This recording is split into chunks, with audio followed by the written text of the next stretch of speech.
আসসালামু আলাইকুম। সবাই কেমন আছেন? আশা করছি অনেক ভালো। আলহামদুলিল্লাহি রব্বিল আলামিন। আপনাদের দোয়া আল্লাহর অশেষ রহমতে আমিও ভালো আছি, সুস্থ আছি। প্রতিদিনের মতো আরও একটি ব্লগ নিয়ে চলে আসলাম আপনাদের মাঝে। আশা করছি সবার কাছে অনেক ভালো লাগবে ইনশাআল্লাহ। তো আজকে আপনাদের সাথে কিছু শেয়ার করব। আমি কিছুদিন আগে আপনাদের সাথে কিছু ভিডিও শেয়ার করছিলাম। তো তার কিছু অংশ আজকে আপনাদের সাথে শেয়ার করব। আশা করছি সবার কাছে ভালো লাগবে। তো আশা করি সবাই পুরো ভিডিওটা দেখবেন। যারা আমার চ্যানেলে নতুন আছেন তাদেরকে আমি রিকোয়েস্ট করব, প্লিজ আমার চ্যানেলটা সাবস্ক্রাইব করবেন। আর ভালো লাগলে লাইক করবেন, কমেন্ট করবেন, আর যদি বেশি ভালো লাগে একটু শেয়ার করে দিবেন। তো আজকে আপনাদের সাথে কিছু টিপস শেয়ার করব, সাথে থাকুন, দেখতে থাকুন পুরো ভিডিওটা। আশা করছি ভালো লাগবে। এখানে দেখেন, আমি কিছুদিন আগে আপনাদের সাথে আমি শেয়ার করছিলাম যে কিছু নিম পাতা আমি আমার স্যারকে দিয়ে আনাইছি। আনানোর পর সেগুলি আমি সুন্দর করে ক্লিন করে তারপর আমি রোদ্রে শুকাইছি। আসলে মাঝখানে বৃষ্টি গেল, বৃষ্টির জন্য আর ওইভাবে রোদ দিতে পারি নাই। তারপর প্রচুর বাতাস ছিল, মানে বাহিরে যে দিব প্রচণ্ড ছিল। তো সেই বাতাসের জন্য আমি রোদ্রে আর শুকাই দিতে পারি নাই। যেহেতু এটা আমি ব্যবহার করব, ইউজ করব, তার জন্য বালি হলে তাহলে সমস্যা। কারণ একদম শুকাইলে তারপরে ধোয়া যাবে না বা কিছু, তার জন্য আর দেই নাই। কিন্তু এখন রোদ ওঠার পর শুকাইয়া তারপর এখন আমি কিছু উপকরণ বানাবো ইনশাআল্লাহ। আর আপনাদেরকেও বলি, আপনারাও নিম পাতা শুকিয়ে গুঁড়ো করে রাখবেন। অনেক সময় কিন্তু অনেক কাজে লাগে। যেমন ধরেন স্যাম্পল, অনেকে আছে যে নিম পাতা অনেকের মুখে ব্রণ হয়। যখন দেখবেন একটা দুইটা ব্রণ হইতাছে মুখে, তখন ওই নিম পাতার গুঁড়োটা হালকা একটু পানি মিক্স করে আপনারা ফেসিয়ালের মতো করতে পারেন। কারণ ফেসিয়ালের মতো করলে আপনাদের মুখের স্কিনটা ভালো থাকবে। তারপর হালকা একটু সাথে দিতে পারেন হলুদ বা মধু বা মিল্ক, যে কোনো একটা কিছু। আর মিক্স করার সময় শুধু পানি দিয়ে মিক্স করবেন না, বিভিন্নটা দিয়ে মিক্স করবেন। তো আমি আপনাদেরকে দেখাবো যে আমি কিভাবে ইউজ করি বা আমি এটা কতটুকু উপকার পেয়েছি ইনশাল্লাহ। আমি এর আগেও কিন্তু ঠিক সেমভাবে তখন আমি এভাবে করছি, কিন্তু ওইটা হচ্ছে অনেক আগে, তখন আমার চ্যানেল ছিল না। তো তখন আমি এটা ইউজ করতাম, ব্যবহার করতাম, এই আর কি। তো এটা আপনারা অনেকে আছে যে নিম পাতার বড়ি বানিয়ে খায়। যেমন ধরেন নিম পাতা বেটে তারপর ওইটা বড়ি বানায়, বড়ি বানিয়ে বিভিন্ন উপকরণ দিয়ে ওনারা অনেকে খায়। যাদের অ্যালার্জি সমস্যা আছে, নিম পাতার বড়ি 7 দিন খেলে নাকি অ্যালার্জি আর থাকে না। তো এই নিম পাতা তো আমি এইভাবে করতে গেলে আমি দেশে যেতে হবে, বাটতে হবে, মানে কিছু ওষুধি জাতীয় গাছ আছে ওগুলো দিয়ে মিক্স করে তারপর বড়ি বানাতে হয়। তো আমি আমার এক চাচি আছে, ওই চাচি দেখতাম ছোটোবেলায় অ্যালার্জির ওষুধ দিত। তো সে হয়তো বা কারো কাছ থেকে শিখছে যে দেখেন এই সবগুলো আমি এখন এইভাবে বেছে নিব, বেছে তারপর আমি সুন্দর করে গুঁড়ো করব। তো চাচির দেখতাম যে চাচি বিভিন্ন গাছন্ত ওষুধ দিয়ে, নিম পাতা দিয়ে তারপর বড়ি বানাতো, বড়ি বানিয়ে তারপর রোদ্রে শুকাইতো। শুকানোর পর ওই বড়িগুলো দেখতাম যে 21টা করে বড়ি এক একজনকে দিত। আমি চাচির জিজ্ঞাসা করতাম যে কেন এগুলি গুঁড়ো করো বা কেন এগুলি কি বড়ি বানাও, আমিও খাবো। তো চাচি বলতো, না মা, তুমি খেতে পারবে না, এগুলা হচ্ছে ওষুধ, ওষুধ এগুলি। তো আসলেই সত্যি ওষুধের মতোই অনেক কাজে, অনেক কিছুর উপকার পাবেন ইনশাল্লাহ। আর এখানে দেখেন আমার কাছে মানে কোনো ছিল না, এটারে কি বলে, ছাঁকনি বলে। তো এত মিহিন ছাঁকনি ছিল না, যেগুলো ছিল ওগুলা মানে দানা দানা পড়বে। তার জন্য আমি আমার পুরাতন একটি ওড়না ছিল, সুতি ওড়না, ওইটার মধ্যে আমি সুন্দর করে আগে আমি দেখতাম যে আমার চাচিরা, তারপর আরও আগের কথা, তাদেরকে দেখতাম যে চাল গুঁড়ো করে তারপর এই সুতি কাপড় দিয়ে ওনারা মানে করতো, ছাকতো আর কি, এটার কি বলে, মানে করে সেঁকে নিত। তো ওইটাই আমার মনে পড়ছিল যে আমি ভাবতেছিলাম যে কি দিয়ে আমি নিম পাতাগুলো ছাকবো, কীভাবে আমি মিহিন করে পাউডারটা বের করব। তখন আমার মাথায় আইডিয়া আসলো যে হ্যাঁ, আমি ওইটাই করি। সুতি কাপড় নিয়ে তারপর এটার আমি সুন্দর করে সেঁকে নেই।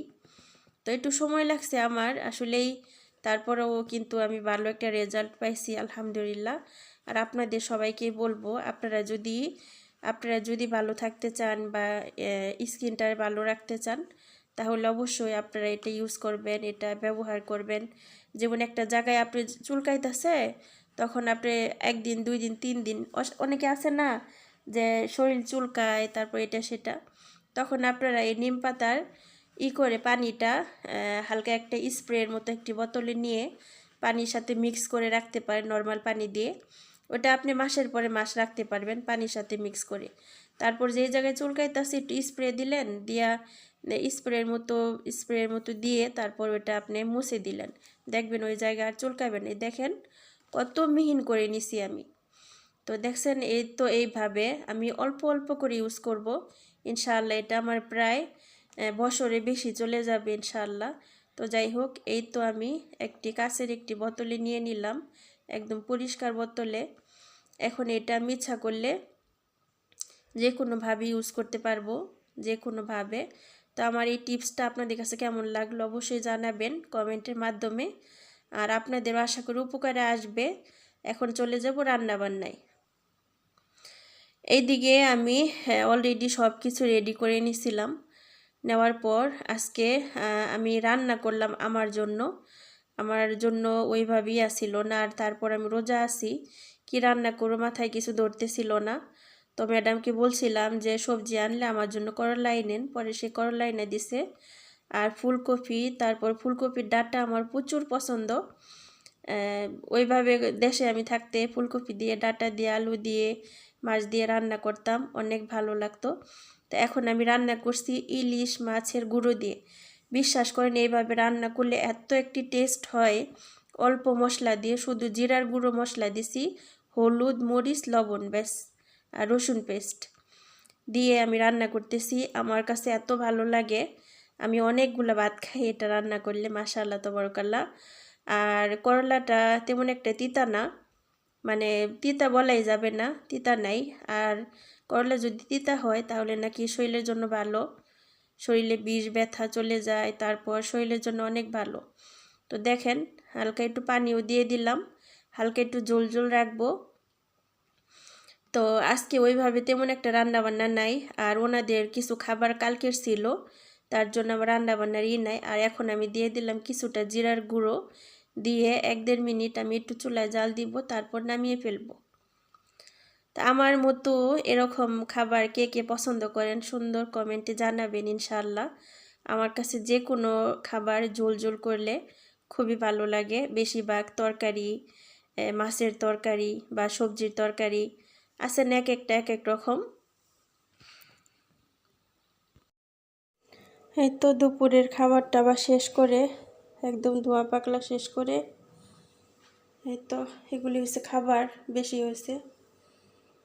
আর এই যে সিং টিং যা ছিল সব একদম পরিষ্কার করে নিচ্ছি। তো আজকে তাড়াতাড়ি কাজকর্ম শেষ হয়েছে রান্নাঘরের। এই যে ফ্লোরগুলোও মুছছি অনেক ভালো করে, এগুলো টেবিল টেবিল যা ছিল স্প্রে দিয়ে সব কিছু মুছছি। আসলে এগুলি প্রতিদিনের কাজ। এই যে দেখেন, ফ্লোরটা এখনও পানি, পরিষ্কার করলাম। আসলে দুপুরে খাওয়া দাওয়া শেষ হইলে 2টা কিচেন যখন পরিষ্কার করতে যাই, তখন একটু বেশি হয়, চাপ হয়। কারণ 2টা কিচেন, এখানে রান্নাবাড়ি হয়, কিন্তু শুধু রান্নাবাড়ি এখানে, আর দোয়া পাকলা, আর এখানেও কিন্তু দোয়া পাকলা হয়, এখানে খাওয়া হয়, মানে এগুলো সব বইরা যায়, ময়লা হয়ে যায়। তো সব কিছু মিলাইয়া একদমই পরিষ্কার আলহামদুলিল্লাহ। এই যে ময়লা টয়লা ফালানো শেষ আলহামদুলিল্লাহ রব্বিল আলামিন, আলহামদুলিল্লাহ। তো এখন আমি একটু রেস্ট নিব, রোজা আছি। তো আমার খাওয়া দাওয়া তো আরও পরে ইনশাআল্লাহ। তো মাগরিবের সময় প্রায় হয়ে যাচ্ছে, 5:30 মনে হয় বাজে, দেখি। হ্যাঁ, সেম 5:30 বেশি বাজে। আলহামদুলিল্লাহ রব্বিল আলামিন। আর এইদিকে আমি ইফতার করে চলে আসলাম উপরে। এসে আমার কাপড় চোপড় অনেকগুলা ছিল, আয়রন করলাম। পরে ভাবলাম যে আজকে যদি আয়রন না করি তাহলে আরও বেশি হয়ে যাবে। আসলেই খারাপ লাগে যখন অনেক বেশি হয়ে যায়, টেনশন লাগে কখন আয়রন করব কখন আয়রন করব। তো অনেকগুলো আমার প্রায় 3 ঘন্টার মতো সময় লাগলো। তো এই হচ্ছে বিষয়। তো মাই ফ্যামিলি ফ্রেন্ডস, আজকের ব্লগটা আপনাদের সবার কাছে কেমন লাগলো অবশ্যই কমেন্টে জানাবেন। এই যে এগুলো আয়রন করলাম, মেয়েদের স্কুল ড্রেসগুলো আয়রন করলাম। তো ভিডিওটা এখানে শেষ করব। সবাই ভালো থাকবেন, সুস্থ থাকবেন। আল্লাহ হাফেজ, আসসালামু আলাইকুম।